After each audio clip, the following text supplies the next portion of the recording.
Welcome to Iowa Pagan News, your informative internet radio station catering to all pagans worldwide. We are dedicated to bringing you the very best in music, news, events, and lots of fun stuff.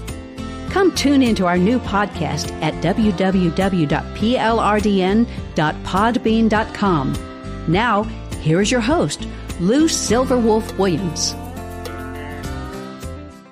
Hey, good afternoon, everyone. Welcome back to Pagan Artist Spotlight on the National Pagan Network.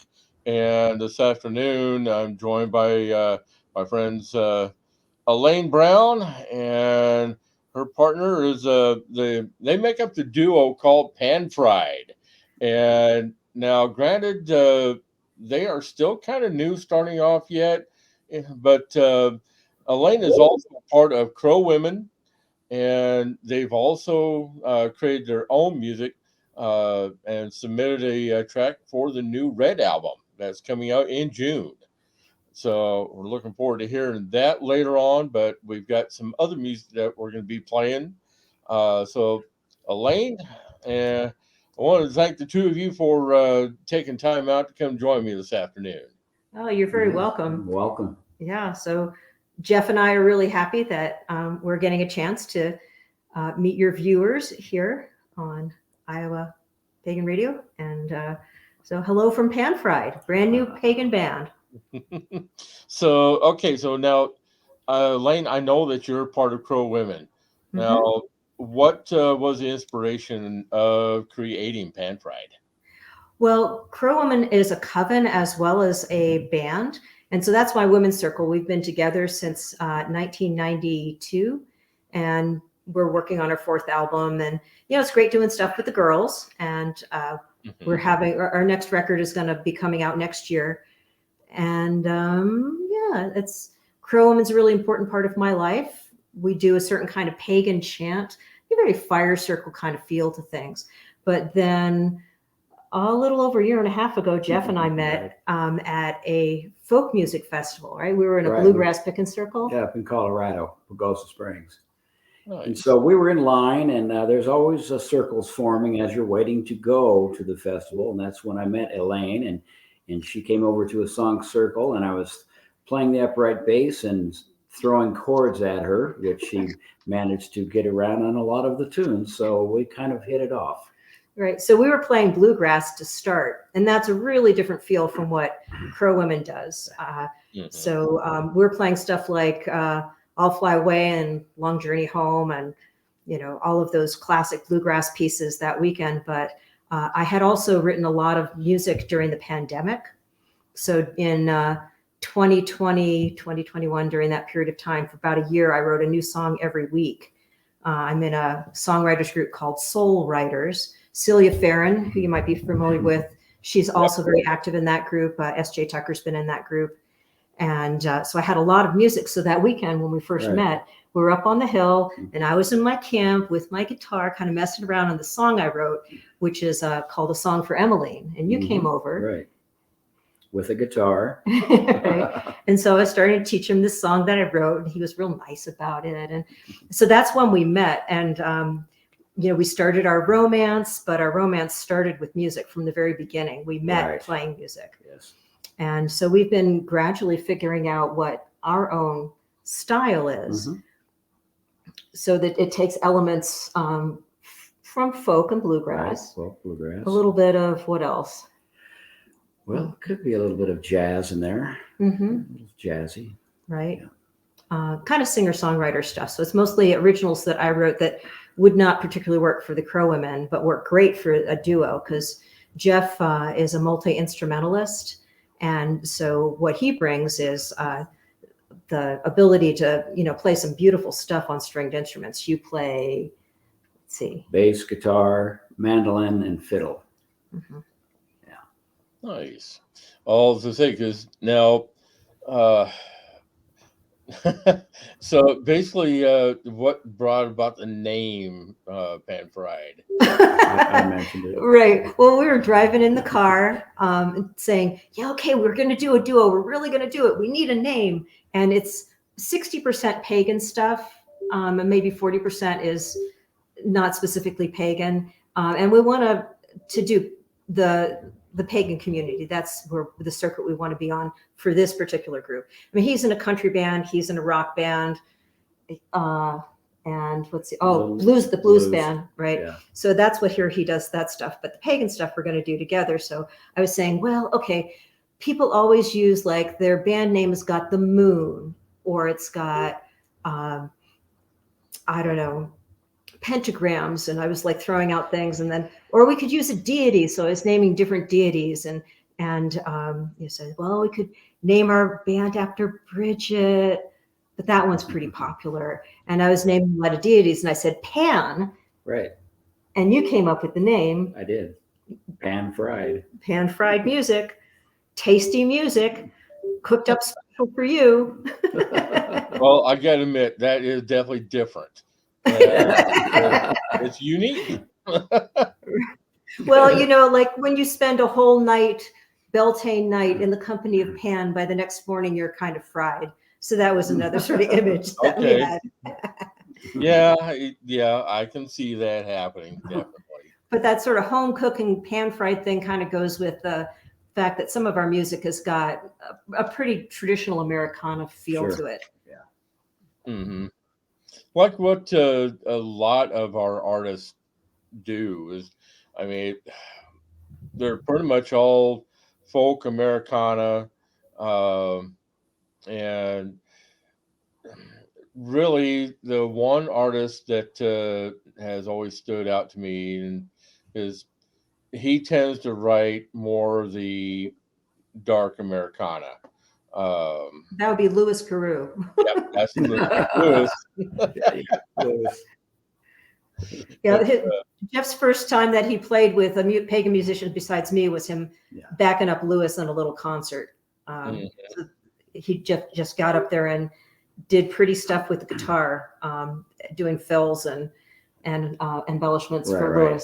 Louis is a character. We love Louis. Yes, we get along fine.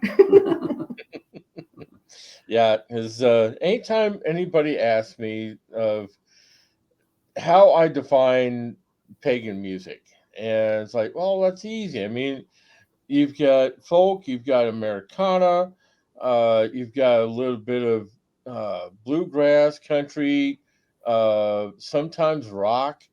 So I mean, it's really a mixture, and the main thing I tell people is that all the music that is created in the pagan community tells stories. Right. And that's what really sets folk music, especially pagan folk music, apart from anything else. Well, we have a number of story songs. The Crow women do music that's less of it is story oriented, because a lot of it is ritual music. So it's chant. Mm-hmm. That's kind of another side of pagan music. We're going to sing these same 10 words over and over and over and over and over and over. You know, Phil Kessler, who's the DJ for Murphy's Magic Mess on Sunday mornings, long running pagan radio show. He's one of the bloggers on Pagan Song. I run a pagan music website and blog. And he did a post. His first post was, what is pagan music? And the answer to that is not that simple. Yeah, I know Brad. So, yeah, I can imagine him coming up with a totally different explanation. Mm-hmm. But we enjoy being part of the pagan music community. It's a nice little niche to be in. It's interesting because it's so well defined who the audience is. We know who our audience is. So when we think about, well, what do we want to put in this concert? We have a sense of the sort of things that will appeal to people's like, oh, that's me. That's my life. I know what it's like to call down the moon. I know what it's like to, think about the green man in the spring. So it's nice to do that, being able to visualize those folks and pitch things to them, and also to their sense of humor, because I think pagans like funny things. Yep. So we have a number of songs that have an element of humor in them. Right, definitely. Yeah, I know. Because uh, the one song that SJ's got, the way that she described it, because I know that they were playing at a UU church, and because I was watching the video on it, and she was telling people how the song Firebird's Child came about, and she was telling the story of uh, the little girl who basically got told that she had to be proper, she had to wear a dress, and the whole shebang. And she remembers going up to her mother, crossing her arms, and said, "I'm not wearing a dress, and you can't make me." Right, right then. Well, that's one of the things that we appreciate about the pagan community is there's so much emphasis on letting people be themselves, whoever they are, whatever they are, to try to create an atmosphere of freedom. That's what you Right. really noticed, right? That I've been to a lot of festivals and played a lot of big festivals, but when I came onto the festival grounds, there was a palpable feeling of a community, togetherness, all inclusiveness, which I fixed on that right away. And of course, when I started meeting some of the other musicians, we just all hit it off. So to me, it's one big happy family. I liken it to like the bluegrass family too. They're another one of my tribes for sure. I've spent a lot of time in that world, so I really appreciate going to these festivals. I'm really looking forward to this next one too. Yep. In fact, that's the same way that everybody who I've talked to over the years doing this, everybody has also said the same thing, that when they're at festival together, it's like being with family. Right. Now, she thought she would scare me away by me going to a pagan festival. I kept like, right. His first pagan festival was PSG, which is like 9 days of intensive pagan life. Right. He did great, but not everyone does. So we have seen over the years, sometimes people will bring a friend to a pagan festival and they just think it's not for them. But Yeah. it worked out really It well. did. Yeah. Exactly. And so that was PSG last year was his first, and we're now we're on the lineup this year at Pagan Spirit Gathering. So we will be performing on the acoustic stage. So it's really our first big gig as a duo, because like I said, we just got started. We don't have albums out or anything yet, but we've been working on our material, and it's good material. Excellent. Glad to hear that. All right. So let's see. Let's get to one of your songs here that we're going to be playing for everybody. And let's see. Get back down here. Okay. First one we're going to be playing is Bring Me a Pagan Man. Can I say a little bit about it first? Sure. Go ahead. Okay. I just want to say I wrote this a long time before I met him. So I was, I came into the pagan community in 1992 and was like, okay, I'm going to date pagan guys. And like, that's all that matters as long as they share my spirituality. And then I had various experiences that I came to realize that two people need more than just a spiritual connection. That's a good thing, but more than that. And so this song is a song that I've sung for a number of years, but we recorded it because kind of in the end, the person that I got is him. So in my prayers to the goddess. So this is a cute little song. I hope that you can hear all the instrumentation.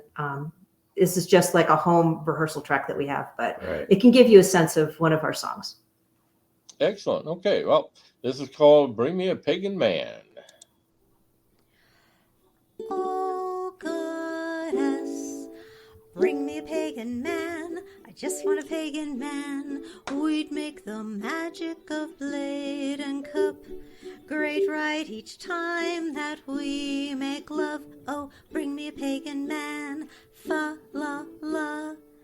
And I found the pagan man, his prayer did elicit, and after that experience, my prayers became much more specific. Oh, goddess, bring me a pagan man with a job. I just want a pagan man with a job.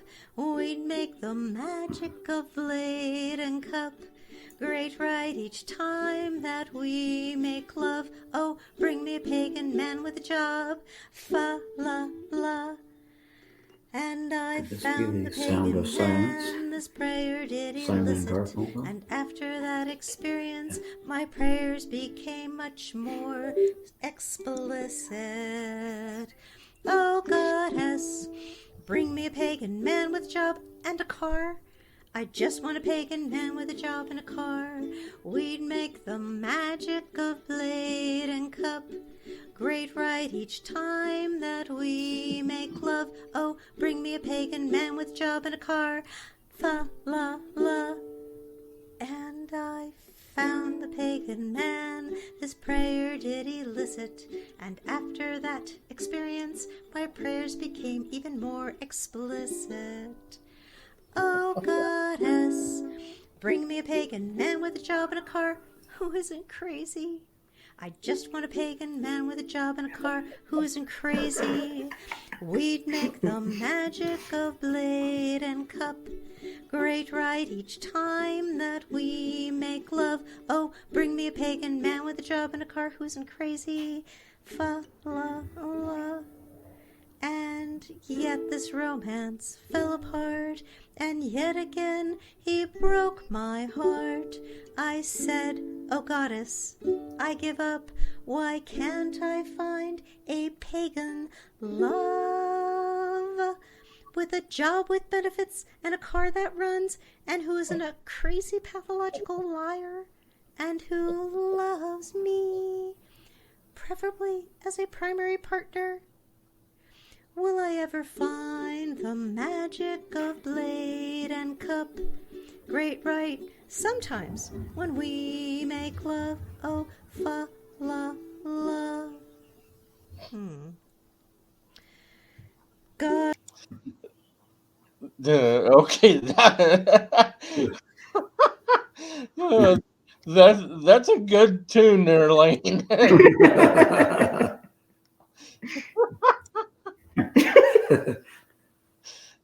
That was good. I like that one.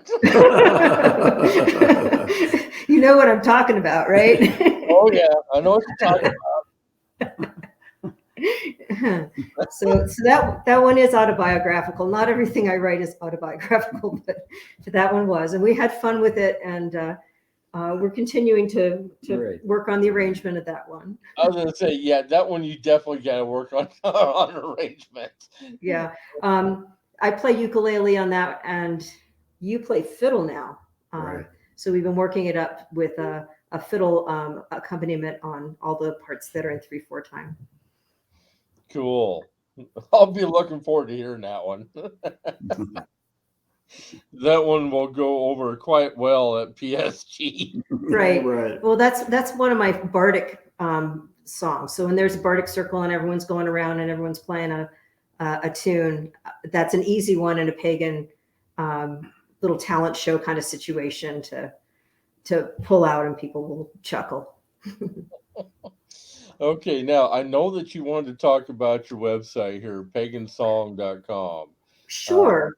Okay, so that started off as the band fan page for the Crow Women, and we started blogging, had blog post out every week. We've got a lot of people.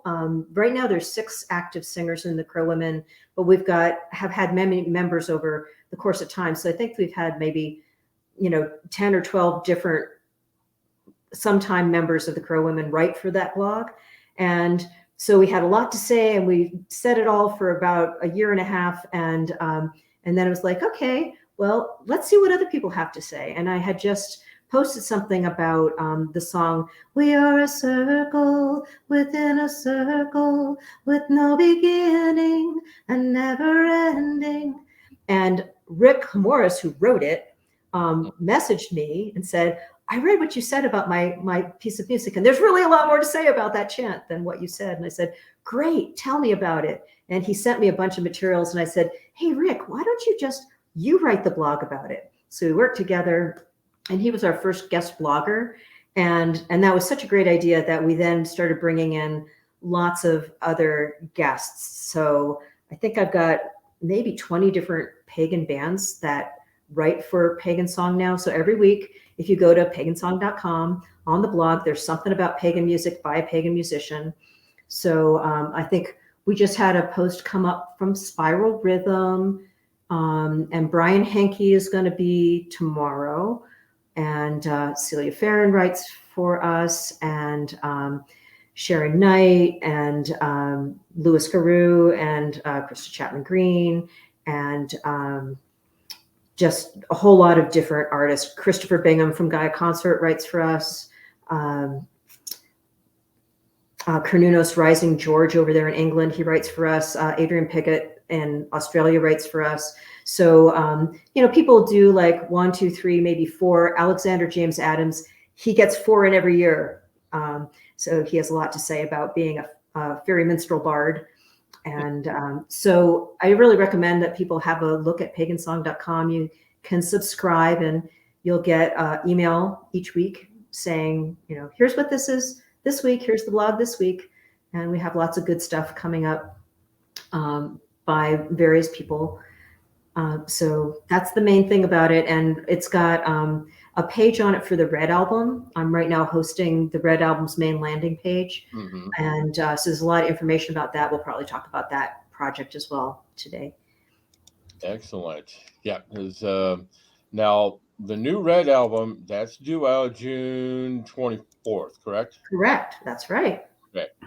So yeah, basically, and I've been spending time basically talking with all the artists that are on that album.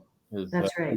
When Ginger first approached me and asked me if I would do the interviews with everybody off of the album, I said, you better believe I will. It's like, that's my job. It's like, so I was very happy to get to do that. And just basically getting to take the time to get caught up with everybody. Because some of the people who I had previously talked with, but it's been so long ago that it was good for me to get caught up with them, especially the folks at Spiral Rhythm. Mm-hmm. It was the first time I ever had them on. It was back in 2013 or 2014. And so I just recently talked with them. It was good to get caught up and get to know what they're doing. And we did talk a little bit about PJ and just remembering her. So. Mm-hmm. They wrote a real nice eulogy for her that's on the Pagan Song blog. So if you go on there and either search for PJ or look for Spiral Rhythms page, and you can find a really nice thing they wrote up about her when she had passed away, which is a big loss to the band. It's really a difficult thing. In the Crow Women, we lost one of our lead singers a few years ago, and it changes your dynamic as a band, and in addition to breaking your heart. It's like a big deal. But they seem to be doing very well. They're going to be playing PSG this year as well in a bit. And the two people who are the producers for the Red Album are Kiki from Spiral Rhythm and myself. So the two of us are doing that organization in conjunction with our recording studio, which is Rob Kuhlman of, I'm blanking on the name of the studio. I could look it up.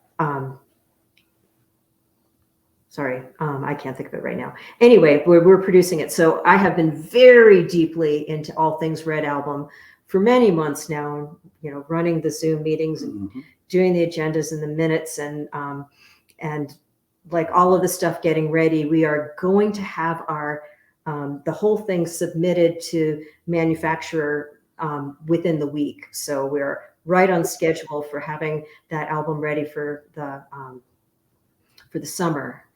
And you've seen how hard I've been working. Oh, yes.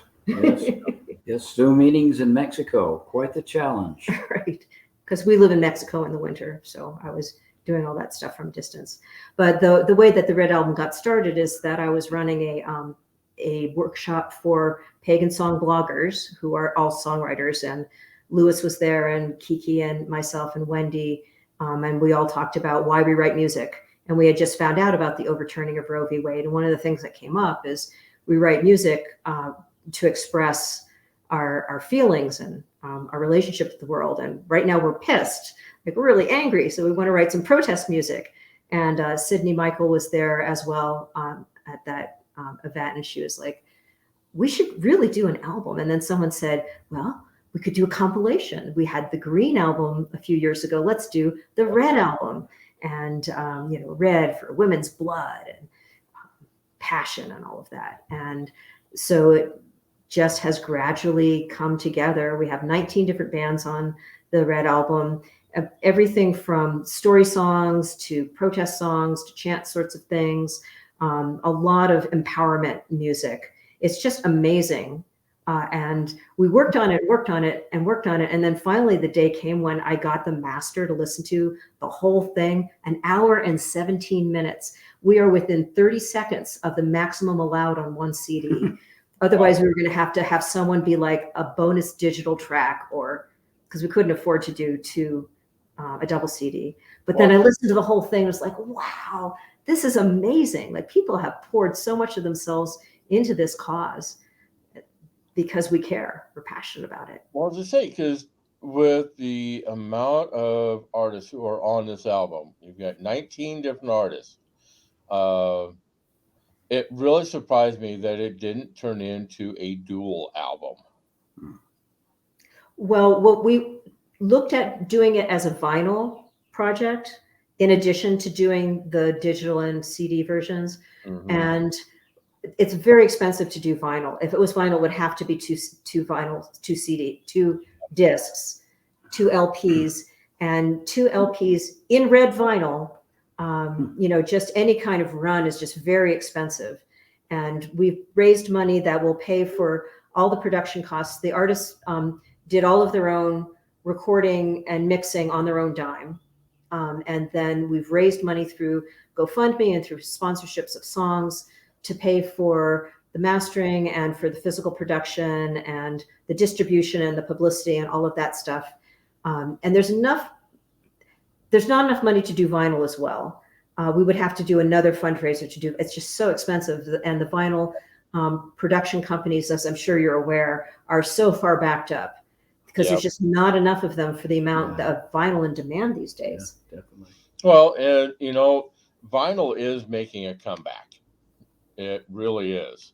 Because right now, I remember the day that when I'll think of it here in a second. Wendy Rule? When she decided to make her dual the Persephone dual album, right? Right. And she actually called me up, said, I'm coming on your show to promote the new album. I said, okay, Wendy, whatever you want to do, hon. So basically, I knew that vinyl was making a comeback. And she's not the only one in the pagan community who created vinyl. Tawathadea is thinking about doing that. And let's see, somebody else is actually thinking about doing vinyl too. Can't remember who, but I do know that Danny and Becca mentioned that they're thinking about doing vinyl. Mm-hmm.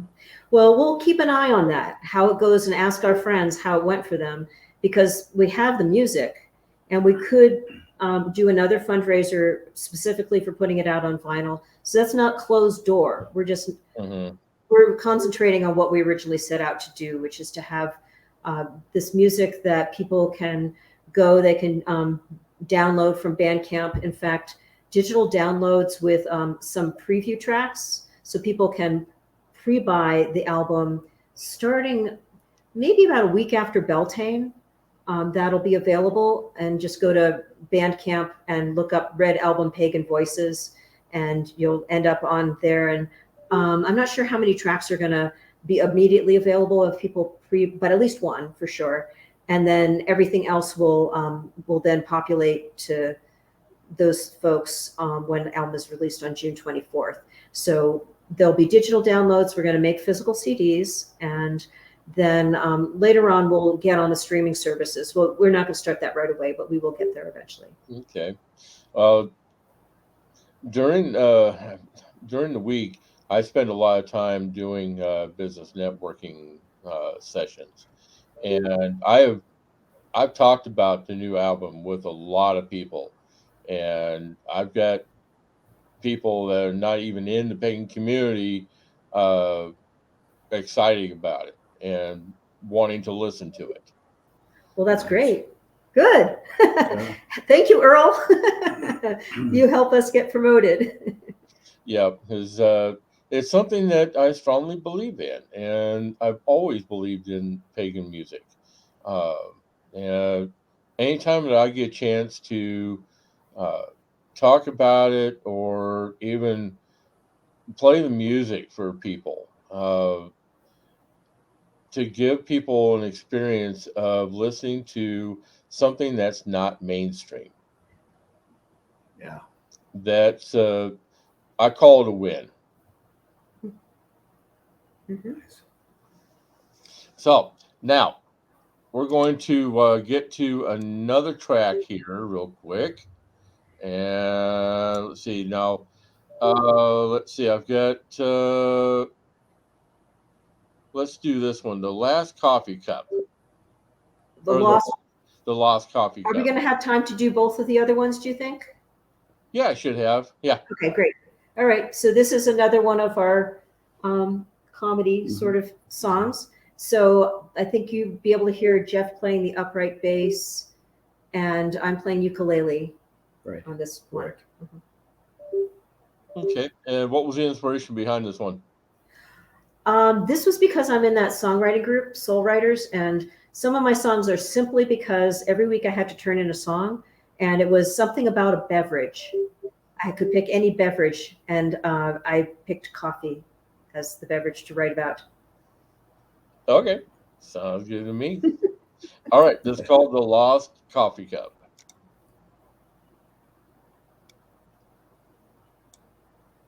Coffee, I need coffee, but what have I done with my coffee cup? A few sips was just not enough. Where's it gone? Where's it gone? I cannot get through my morning now. My caffeine level is far too low. Let me see, where could it be? Perhaps I left it on my altar when I pulled my morning tarot card, or left it on the table by the front door when I fetched the newspaper from the yard. Nope, not there. Why does my coffee cup hide from me? Where is its undying loyalty? It's concealed, and this feels like the longest day of the year. If my cup is so cavalier, is it pouting because yesterday I made tea? Wait, I might have left it in the microwave. There are times when it stayed there all day. I will check. What the heck?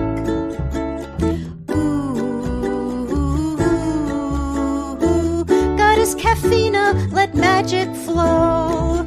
Guide my feet to my cup of joe. Ooh, aha. There you are, my beloved, tucked in the micro all this time. These moments of separation remind me that you are sublime. Of course, now it's cold again. I'll stand right here till the timer dings, then I'll sip as the day advances into other circumstances. Now, where did I put my glasses?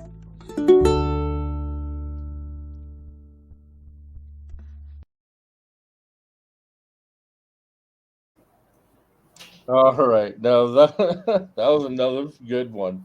I like it. Thanks. Yes. All right. We must pray to the goddess Caffeina.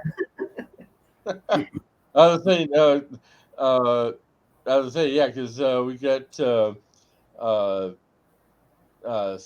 Celia who does her own version of the coffee song. That's right. Is that the Trestlefit Fairy does a coffee song, or is it Celia? That's Celia. Okay. I'll have to go look for that one. Yep. All right. Now let's go ahead and get to this other one, Calling Down the Moon. All right. I'll tell you a little bit about that. So that was a song that obviously I wrote about the experience of being out in a pagan circle, and everyone's like, Luna, raising up their hands and asking for the blessings, and that the prayers will be answered by the moon. And this is the first song that Jeff played in a pagan gathering. So we were at a fundraiser for Albuquerque Pagan Pride. We live in Albuquerque in the summer.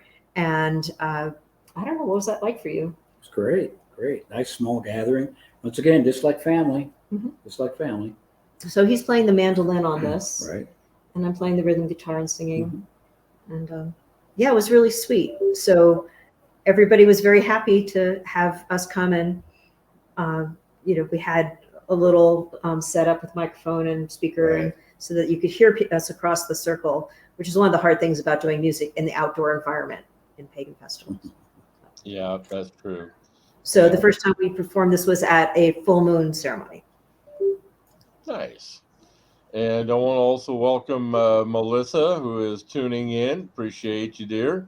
And she made the comment, "Oh, Caffeina, goddess of the bean." I like it. All right, this is called Calling Down the Moon.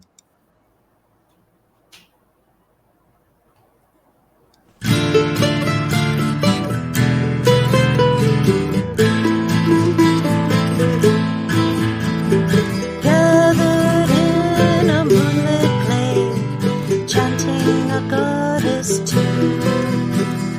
Luna hears her voices sing, calling down the moon. Calling down the moon, silver moon. Calling down the moon, silver moon. Silver glints on upraised fingers, rings with magic runes. Draw the force of the rising orb, calling down the moon. Calling down the moon, silver moon. Calling down the moon, silver moon. Praying to her shining face, asking for a boon. Magic flows from her to us, calling down the moon. Calling down the moon, silver moon. Calling down the moon, silver moon.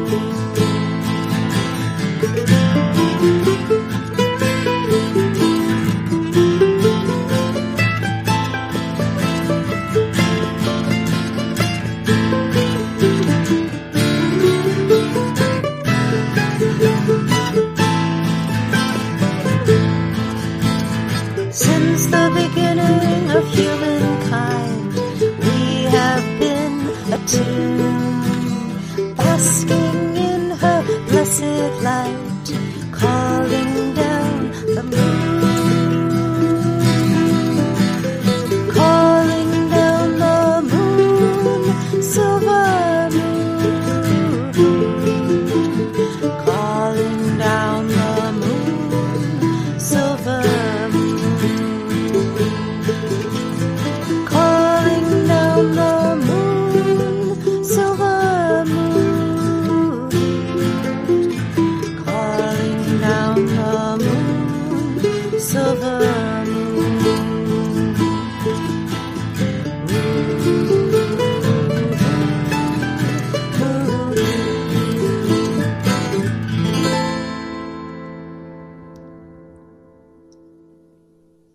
that's also a good song.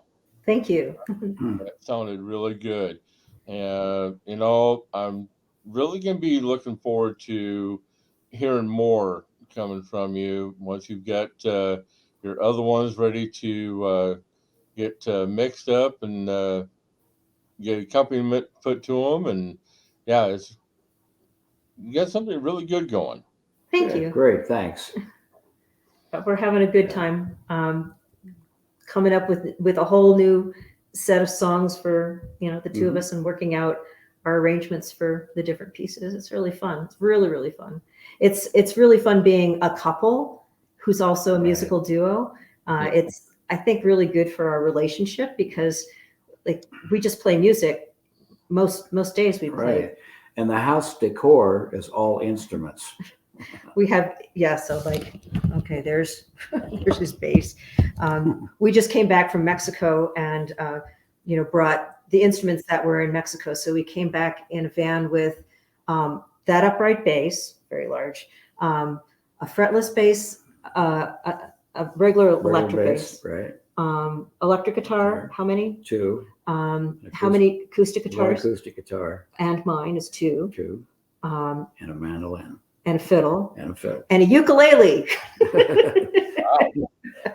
That's just what was in the car. That doesn't count the stuff that was here, which is other guitars and ukuleles and a harp and flutes and more fiddles. It's just this is where our money goes. Like at the music store, we're in the music store yesterday. A very dangerous place for us, because it's like, well, honey, do you think I ought to buy this? Oh, sure, sweetie, treat yourself. You ought to get that. You need that. So. Yeah, there's 2 stores that's very dangerous for me to be in. One of which is Guitar Center. Yeah. And the other one, when I was up north in Minneapolis, Metro Sound in St. Paul. That place is dangerous for me, because that place is for DJs. That's extremely dangerous for me to be in there. I love the store, but I could easily go broke quickly. Oh man! All right. So again, I want to thank the 2 of you for coming to join me this afternoon, talking about what you've got going on, talking about the Red Album, and just spending time getting to know the 2 of you. I really appreciate it a lot, and I really look forward to hearing more in the future. Well, you will. Yeah, thanks so much. Appreciate the opportunity. Oh, you are very welcome. And what is the best way for people to get in contact with you, either via Facebook or on? If you go, Pan Fried on Facebook is a good place to send us messages. Okay. If you're interested in having us as part of entertainment at some sort of event. Right. And I also teach a lot of music workshops. I've been doing that for 30 years. I was a college professor, so teaching is a lot of fun for me. So I teach how to write your own chants. I teach chants for different kinds of topics. I teach some psychology. I have a PhD from Princeton in social psychology. And so I have like a whole bunch of like pagan applications of psychology, things that I can do in workshops and that I write about in the blog and so on. So get in touch with us. We're available. We would love to have more opportunities to kick off our career as the new duo Pan Fried. Yes. Excellent. Well, I'm hoping that I will get to the point where I'll be doing the rounds to festival season in an RV. So once I get that done and get it all decked out and ready to go, because it's going to be not just basically my home on wheels, but it's also going to be my studio on wheels too. Nice. Making the rounds to the festival season, getting to really sit down and talk with people, and just having a lot of fun together. That's that's going to be my entire goal. Very cool. Well, we'll see you out there then.